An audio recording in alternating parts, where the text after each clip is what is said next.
and I told you about the foam in the last video. Here's those letters. So there's all kinds of different colored foam letters that you can put on just about anything. Or you could cut your own letters or shapes out of foam pieces. These foam pieces, over here I have more foam pieces. These are in shapes of flowers, different shapes and colors of flowers, leaves. There's also a butterfly somewhere around here. There's a butterfly. So those are pretty much childlike, and you might not want to use those particular ones, but you can find foam pieces at just about any craft store. All this kind of stuff I got at a craft store. And here's cut up foam pieces. I take to the client's house, keep in my bag. They're a lot more versatile, travel easier than the big pieces of foam. So I just have stacked cut up foam pieces wrapped with a rubber band that I can take in, and I bring my scissors and I could cut shapes if I want, whatever the need may be. And of course I can travel with glue. Going back to labeling, so on our onion powder, I put an O on top, and that was done with that metallic Sharpie, and you can actually see that it's kind of a light blue on black, and it would be better with paper, of course. So something to show you. This is from a Voxcom. This is a Voxcom label, and it has a hole punch in the top corner. There's a hole in the top corner where you'd put a rubber band. Here's a Voxcom player. Voxcom only has 2 buttons.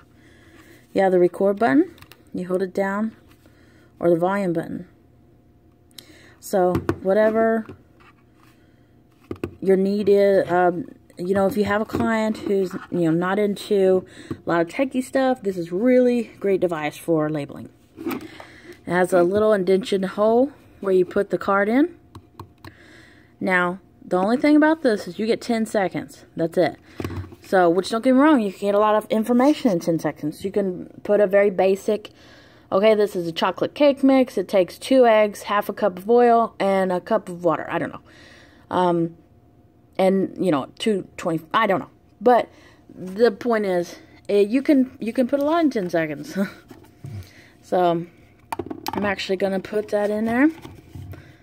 So, we have it on our, ooh. Sorry about that. So, onion powder. So, you can record onion powder. It's a little top heavy. And you can record anything you want. You just, if you was going to record, you would push the record button and then push it down again.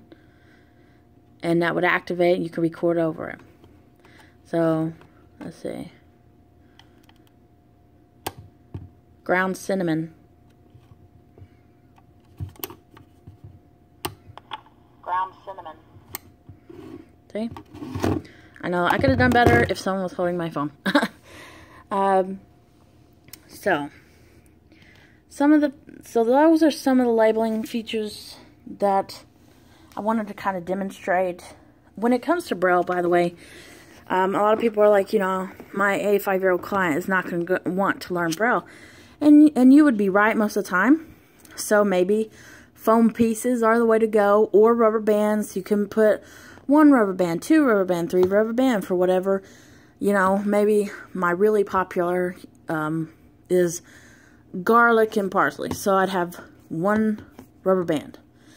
And you can smell garlic. So you got to rely on your other senses. But then my less popular would have 2 rubber bands and continue on. And not the greatest system, but you can document these things with a recorder, you know. The MicroSpeak, I think it's called, is, although I think it has magic on the box. I don't remember. But you can record your method. Someone who's a little more tech savvy can document it on electronic way.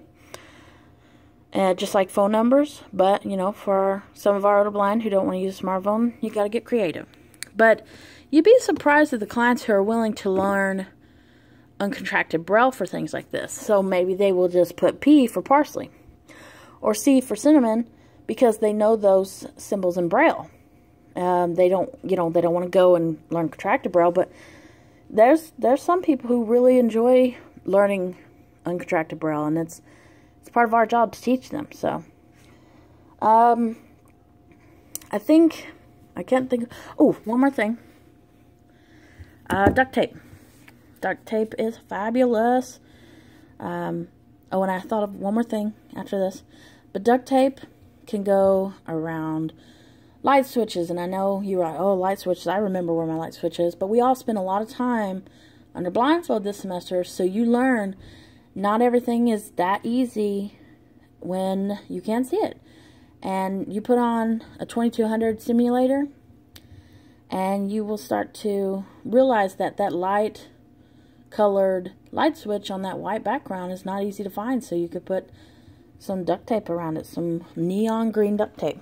Or maybe I had a client who kept running into the edge of her counter, and it was just the edge. She bypassed mainly, but she kept catching herself. And so she put duct tape on the corner. She never did it again because it was bright enough. She had like some really hardcore neon orange, so she was able to avoid it. I had another client, she actually put those pool noodles on the corner of her counter because she was elderly and she kept bruising herself up, so she would put pool noodles on the edges, and you can do that on stair rails too. Some people have to walk underneath stair rails, and that might be the ticket, so they avoid, bumping their heads. And because O&M's fabulous, but you still have people who can be very stubborn.